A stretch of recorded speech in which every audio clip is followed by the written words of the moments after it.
ይሄ ቪዲዮ መጭበርበር ለማይደክማችሁ ሰዎች ነው የሰራሁት። ለማንኛውም አሁን የምነግርህን ምልክቶች ካየህ የመጣልህ እድል እስካም ነው ወይ ደግሞ ልትጭበረበር ነው። የመጀመሪያው ምንድነው?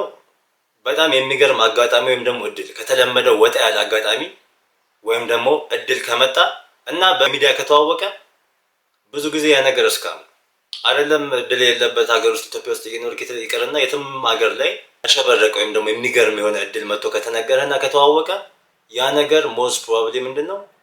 እስካም ነው ወይም ደግሞ ውሸት ነው ማለት ነው።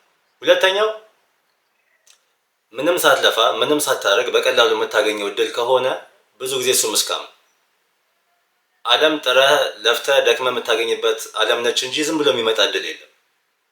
ስለዚህ ማያለፋ ያንተን ስኪል የማይጠይቅ ማደክምበት ነገር ከሆነ ልትጭበረበር ነው። ይሄን ማወቅ አለብህ። ይሄ ግሪድ የሆነ ስግብግብ የሆነ ኔቸራችን ተጠቅመው አጭበርባሪ ሰዎች ወይም ደግሞ ሌቦች የሚጠቀሙበት መንገድ።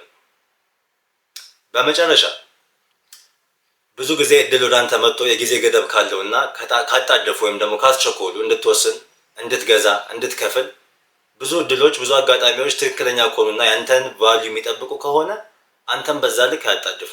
የጊዜ ገደብ ኦፍኮርስ ሊኖር ይችላል፣ ግን ቶሎ በል፣ አስቸኳይ ነው፣ ፈጣን ነው፣ በዚህ ቀን ነው፣ በዚህ ሰዓት ነው የሚባል አጋጣሚ ብዙ ጊዜ ምንድን ነው?